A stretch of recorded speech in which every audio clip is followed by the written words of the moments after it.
Inshallah, humble reminder to our brothers who are in the hall, mashallah, jazakumullah khairan. Sisters who are upstairs, may please proceed downstairs. The back hall of the main prayer hall has been designated for the sisters. We humbly request the sisters and the teenagers to come downstairs. For the brothers who are outside, we request if they can please proceed inside and participate. Alhamdulillah, we are honored and blessed to have the scholars here tonight. And inshallah, we'll wrap this program up at 10 p.m. It is a very important program, as we've been discussing and announcing through the course of the week. And again, we thank everyone, inshallah, for their participation tonight. We will begin momentarily. We'll explain to you how the discussion will go tonight. And we'll introduce the speakers and the panelists. And then we'll also inform you of how you can interact with us. I think it's very important for everyone to understand the MECCA programs aren't a second Jumu'ah khutbah. Alhamdulillah, all of you have attended today. The purpose of this discussion is for you to have an opportunity to share your concerns, your thoughts, your questions with the scholars who are here tonight. So inshallah, we will also inform you how you can do that, both the sisters and the brothers. Jazakumullah khairan. Assalamu alaikum wa rahmatullahi wa barakatuh. Bismillahir Rahmanir Rahim. Nahmadu wa nusalli ala rasulihil kareem. Amma ba'd. I just want to clarify, this program is not only for the newlywed and the nearly dead. It's for every single person, inshallah. They can benefit from it. But this is only for the first wife. We just want to clarify that as well. Before I begin on how you can stay in touch and ask questions, if I could just request all the brothers that are outside to please do come inside, come as close as possible to us. We're all wearing very nice cologne and very nice effort, inshallah, so come as close as possible. If you all can take out your phones for a quick second, the only time we're going to tell you to take your phones out. Take your phones out, inshallah. Open your text message. And if you have already done this with me before, then you don't have to do it. But if you haven't, take your phone out, open your text message. Where it tells you to put the number, put in 81010. 81010. Now when you're texting, in the content box, put the @ MECCA, MECCA, DFW. @MECCA, DFW. Send the message. You'll be connected to our update about future programs, and you can also ask questions through this medium. It'll ask you for your name, your information. Then you can also text throughout the program. Inshallah, Shaykh Imam Azhar will be opening the floor for questions, and at this time you can send your questions, and the scholars will be communicating, and we'll answer it, inshallah. Jazakallah khair. Yeah, so the text number is 81010, and in the text box you're going to put @MECCA, DFW.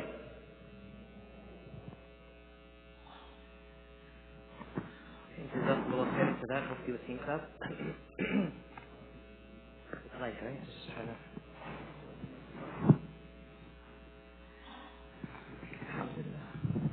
بسم الله الرحمن الرحيم الحمد لله وكفى والصلاة والسلام على رسول الله وعلى آله وصحبه ومن والاه أما بعد رب يسر ولا تعسر وتمم بالخير وبك نستعين يا فتاح رب اشرح لي صدري ويسر لي أمري واحلل عقدة من لساني يفقهوا قولي ربي زدني علما والحقني بالصالحين سبحانك لا علم لنا إلا ما علمتنا إنك أنت العليم الحكيم سبحانك لا فهم لنا إلا ما فهمتنا إنك أنت الجواد الكريم. Once again, brothers and sisters in Islam, Assalamu alaikum wa rahmatullahi wa barakatuh. How many of us had the opportunity to attend a MECCA event either here in this masjid or in our neighboring masajid? Could I please see a show of hands? MashaAllah. Jazakumullah khairan. So as you all know, the MECCA style is where a topic is selected, and then each of the scholars who I'll be introducing shortly speak about that topic to the congregation. And what we would then do is ask you to text us your questions close to the end of the program. Today, sisters and brothers, the format is changing here in Plano. As you can see, the setup is such where we are going to be having more of a panel conversation. where the scholars who are sitting in front of you, Imam Rahman Bashir, Shaykh Jebaly, Imam Nadir, and Imam Wasim, they will be conversing on certain issues and topics that we have deliberated and discussed upon that we feel is necessary to bring forth understanding and address within our community. Is everyone with me on this, inshallah? Before the conversation on that topic begins, I will ask anyone that they are free to text us their questions in regard to that conversation while it's ongoing. Inshallah, tonight I'll be serving as the moderator, and at times I'll be making sure that the conversation doesn't overlap and that there's not multiple voices at the same time. And in between, I may put in a few thoughts of my own. We have selected a certain time frame for each of these questions, and as you would send those messages, we will then, inshallah, incorporate that within the discussion, inshallah. Is everyone okay with that? Any questions from anyone? Jazakumullah khairan. So as we talked about, brothers and sisters, today we are trying to spark discussion on a very great problem that we are facing within our society, not just here in Texas, not just in America, but across the globe. This is not a problem in the Muslim community exclusively. Rather, this has become a problem in the society at large. Back in the days, when a person had an intention to get married, their parents would start speaking to fellow family members and friends. And through that networking, someone would be found, the families would come together, a discussion would occur, and mashallah, a marriage would happen. Today we're living in a society and a time where we have access to many different sources and means to find one's better half. Yet despite all these sources, we find the ability to make it happen becoming more difficult by the day. So the topic of tonight is the hurdles in finding one's better half. And we're going to open the discussion tonight in regards to a religious criteria or a realistic foundation. I can say for myself that when I was interested in getting married, the first thing that came to my mind was the hadith of the Prophet Mohammed sallallahu alaihi wasallam when he stated that tunkahul mar'atu li arba. A person proposes in marriage to a girl for 4 reasons: for her family ties, for her wealth, for her beauty, walidiniha, and for her deen. There are some words tonight we're not going to translate, and we want to expand upon it so that we can have a better understanding. So the Prophet Muhammad sallallahu alaihi wasallam said, "Fadfar bidati din taribat yadak," that you should aspire for the person of deen, and you will prosper. Basically, this is a hadith of Imam Bukhari and Imam Muslim. I want to open the discussion with the panelists, and I want us to, inshallah, feel free to look at each other and converse with each other. Imam Rahman Bashir, this is a hadith that I'm sure you have read and studied upon also, correct? So can you start off this discussion and explain to me that when this hadith comes to your mind, does it seem to be a hindrance? Is Islam saying to us, no, narrow down who you should look for based on this criteria? Everyone else, if she's someone beautiful or she has wealth, or he is handsome and he has wealth, put it aside. It's all about religion. Can you expand upon this, please? Assalamu alaikum wa rahmatullahi wa barakatuh. Bismillahir Rahmanir Rahim. Nahmadu wa nusalli ala rasulihil kareem, amma ba'd. Rabbi shrah li sadri wa yassir li amri wa hlul 'uqdatan min lisani yafqahu qawli. The discussion about what we understand from this hadith, where the Prophet sallallahu alaihi wasallam talks about 4 traits. Tunkahul mar'a, a woman is married or proposed to with the consideration of 4 things. And one of the things that the Prophet ﷺ was mentioned amongst these was deen, religion. And then the Prophet ﷺ encouraged us to set that as a priority and to be at the top of the list for consideration. What this hadith does not mean is that you should choose just the one criteria and then that's it. the criteria of deen and religion in looking for a spouse should be one of the many considerations that are brought to the table when someone wants to decide to spend the rest of their life with that person. So, it's not that, oh, you know what, this person is religious and that's all that matters to me. That's fine and dandy if that's all that matters to you, but the overzealous person looking to get married will only realize afterwards that there are multiple dimensions of not just compatibility, which we will delve into, but these are considerations. And the Prophet ﷺ mentioning the considerations of hasab and nasab and mal and deen, these are the gauge, these are the main criteria that people in that age would look at. Right? Being a part of the tribe, that's very important. What type of tribe? Marriage marriage is not just the union of two people, but in reality, it's the coming of two families together. So when you have all of those aspects and dimensions in play, it becomes more about just the two people. Although that is the top priority, but it's bringing families together. The aspect of deen should be the top priority in a person's preference. One of the considerations. Why? Because, deen, the definition of religious also varies now. Okay? MashaAllah, this person is very religious, or this sister is very religious. What is your definition of religious? Yes, the Prophet ﷺ has talked about making deen the priority, but let's take the conversation away from that for a second. Let's take it to trying to define deen in our setting. Like, I could be like someone could tell me, for example, oh, no, mashallah, he's very religious. Oh, really? Yeah, no, mashallah, he doesn't drink at all. So for some people, the benchmark of religion is what? That person doesn't do that vice. And honestly, for someone like, I come from New Orleans before I moved here, and that's very understandable, right? It's like, okay, mashallah, alhamdulillah, because it's a party town, right? So that could mean something very big that in spite of all of the temptations, no. So I think we should talk about the definition of religious. Like, I have a beard and I'm covering my bad hair. Well, that's important, and I just want you all to keep that conversation flowing, because that becomes the problem. When you say deen, what's the first thing that comes to a person's mind? How long is this beard? Does she wear hijab or not?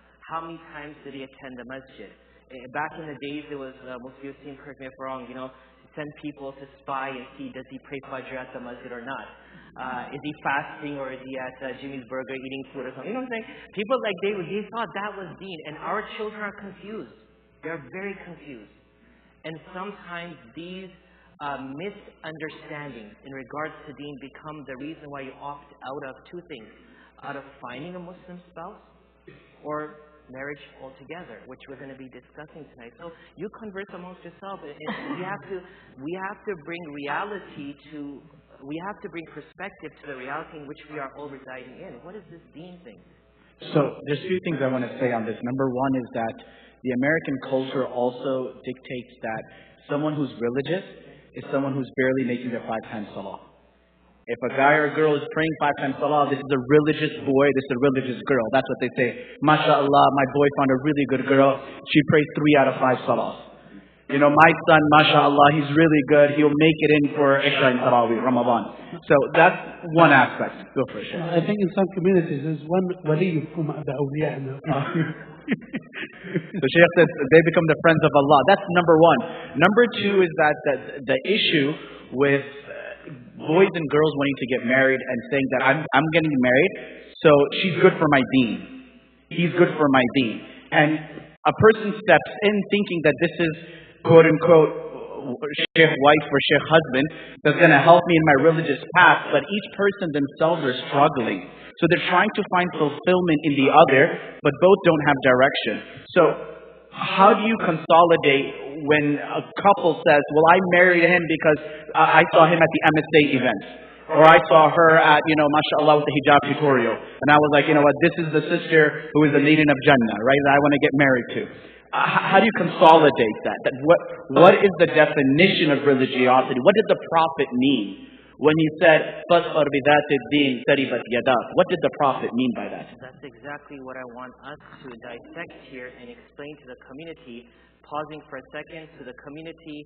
Again, the text message is 81010.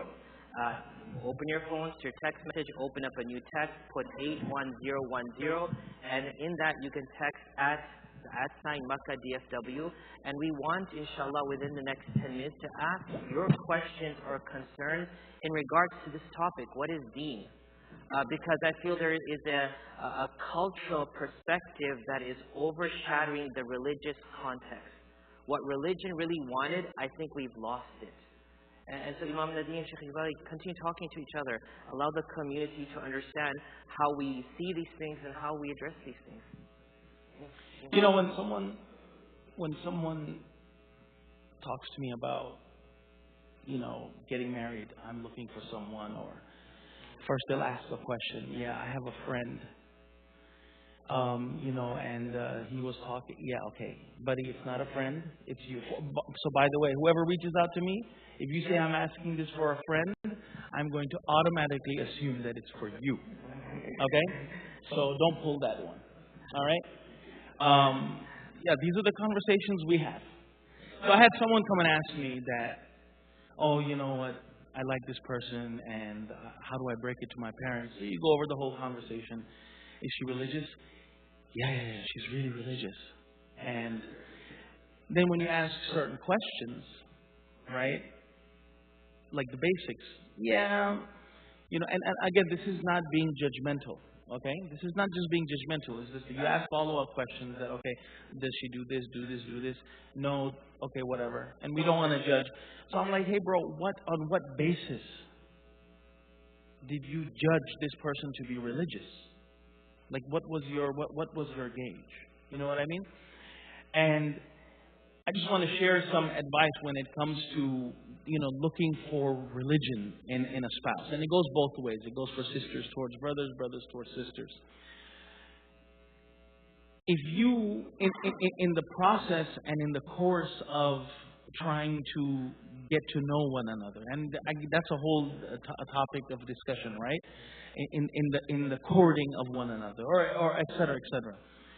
You cannot allow your emotions to take over and cloud your definition of what religion is. Okay?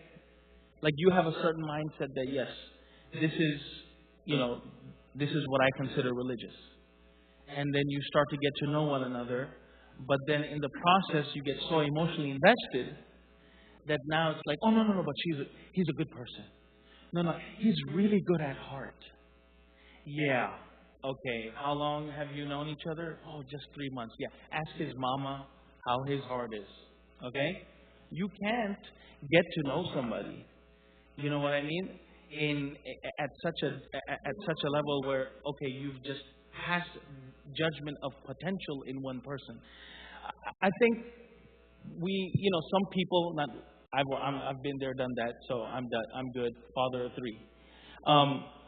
So it's when the emotions come in front, and when you get to like the person before you're able to find out what there is to like, that's when compromises are made, and especially in religion.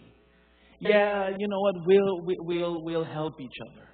So what you're trying to say here is that by just seeing the beauty, the wealth, the family ties, it may overshadow the reality of who the individual is. Not even the khandan thing. I mean, I don't know. Correct me if I'm wrong. For the youth over here, right, or in the market, or soon to be on the market.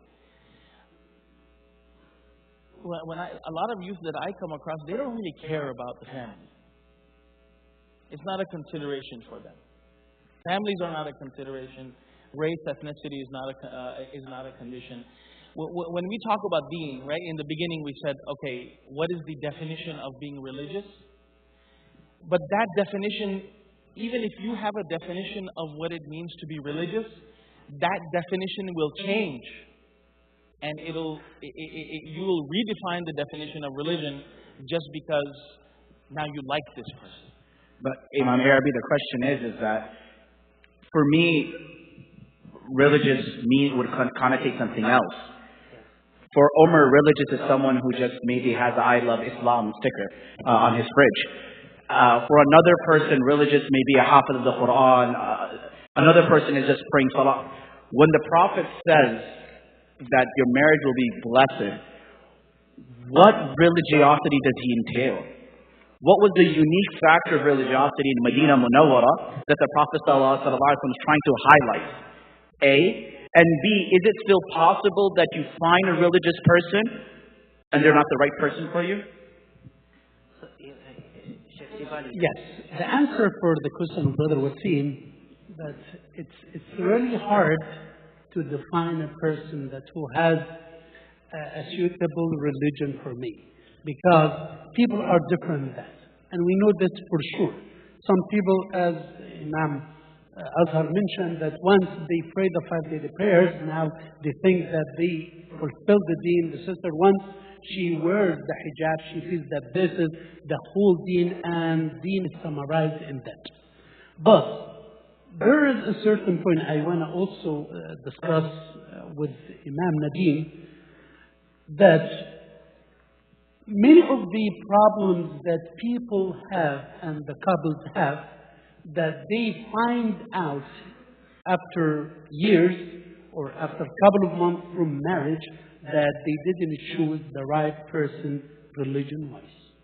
This is Shaykh, in the beginning, he used to pray, he used to tell me that we are not going to accept anything haram in our house. Then I found out that he's drinking khamr, he's dating, he's doing this and this. And the same for the brothers. She convinced me that once we get married, she wears the hijab. And what happens? That she never wore the hijab till now.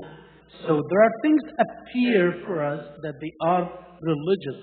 But as a matter of fact, there will be a change later on, or the reality will be there. So we cannot have a full image about religion from the very beginning. But what I advise, and maybe Imam Nadir will agree or disagree with me, that whenever we start a business, it's not sufficient for us just to have an idea about that person by just asking people about him. No, I make a test for him.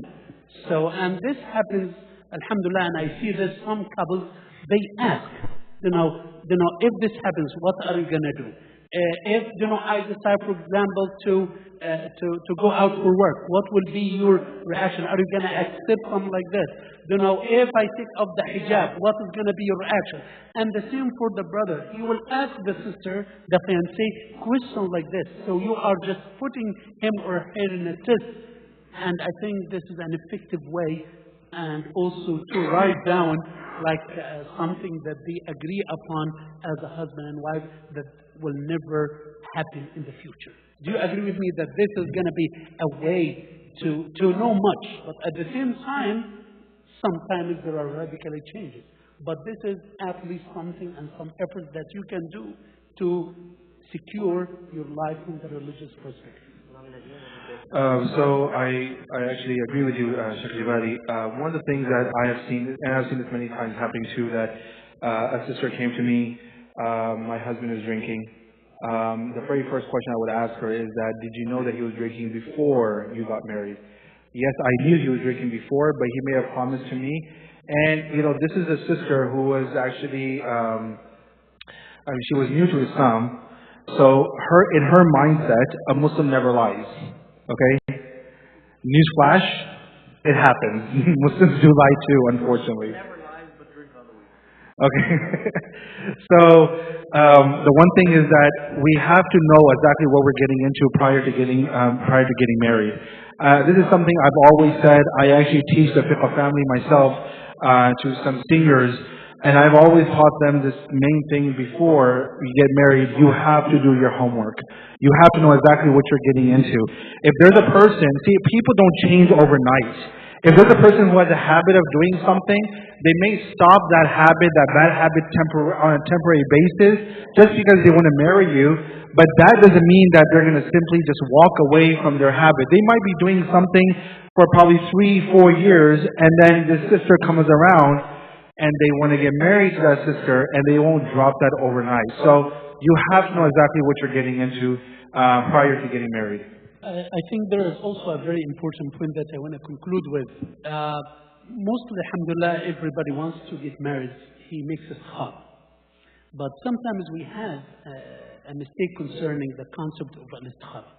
Al-istikhara means that you decide your way first, that whether you are going to go in this engagement or not. And once you see something that makes you hate this project of engagement, you end it and you break it off. But what happens that because of our inclination, this is the point that Shaykh Rahman mentioned, sometimes we see everything good because I'm in love with such person because of her beauty. So now, if I see something bad, I'm blind because of my inclination, and this is against al-istikhara. Al-istikhara means that Allah is sending signs for you to stop, not to go anymore, but you hear bad news and you keep going. So, solve the issue of what's the definition of being religious? Before the religious thing, I just want to make a note on istikhara. People think istikhara is this magic 8 ball that you're going to shake it, and in your dream it'll be like, try again, good idea, bad idea, whatever the case is. Istikhara is a dua. In the Arabic language, alif sin ta, when it's a prefix to a word, it means talab. It means you desire it. So for example, ghafara means to forgive. Istaghfara, with the prefix of alif sin ta, means to seek forgiveness. Nasara means to help. Istansara, with alif sin ta as a prefix, means to seek help. Alima ya'lamu means to know, or that he knew. Ista'lama means to seek knowledge. Waliya means to govern. Istawla means to seek someone as a governor, so on and so forth. This is a grammatical Arabic rule. Istikhara literally comes from the Arabic word khayr. What does khayr mean? Goodness. So istikhara is talabul khayr. It's seeking goodness from Allah subhanahu wa ta'ala. From the hadith of Rasulullah sallallahu alayhi wa sallam, we understand that the Prophet sallallahu alayhi wa sallam mentioned, whenever you do any haja, anything, big or small, read the dua. However, this doesn't mean that you have to sleep for 7 days with wudu, brand new clothes, on a nice duvet that's ironed. No. You can do it any time. You have a flight that's about to take place, do istikhara. You don't have to go to sleep. You're going to miss your flight. And it's not a feeling that's going to come to your heart. If someone wants to marry someone and they're infatuated with one another, they can do istikhara for 40 days and they'll wake up with the same feeling. However, Allah puts khayr in there, Allah puts good in there. That good may be transmitted immediately, or decades later you'll see the good in it. The good may manifest itself immediately, or the good may manifest itself decades from now. My teacher's teacher, Allama Yusuf bin Nuri rahimahullah, used to say, and I've seen this with my own life, that he would make istikhara to go to a program, and he would be sitting inside the car, and the car would be about to leave to the program, and something would take place where he would not be able to go to the program. And this was from Allah subhanahu wa ta'ala. Can you have someone else do istikhara? It's like any other dua. However, it's your issue, you should do the istikhara. Your local imam isn't the istikhara phone booth that you just go into, Shaykh, can you do istikhara for me? No. You do it, you learn the dua, do it in every aspect. A dream can happen, a feeling can happen, but it's not the all and total all. And especially don't request Mufti Wasim to do your istikhara because he's too busy doing his own istikhara. I just wanna throw it out there, right? Let the community know that this whole panel is a setup. No, but may Allah subhanahu wa ta'ala bless Mufti Wasim's istikhara. So I want to move on to... Can a brother get an ameen? Ameen. Thank you. I want to move on to the next topic, and we want to kind of seamlessly transition to it. As you all have heard, many of you might have got some insight into things that you never understood. Many of you might still be confused. These are not topics that can be understood within 5 to 10 minutes. But I want to share with you what this meant to me. What I learned through the process of seeking a wife, which was a difficult process for me, and I'm sure it was for all of us, it's not easy, that when Rasulullah said deen, he meant what is it that you want in life and what is it that she wants in life. He didn't say Islam. He said deen, your path and your Islam. Because she can work too. You need to work also.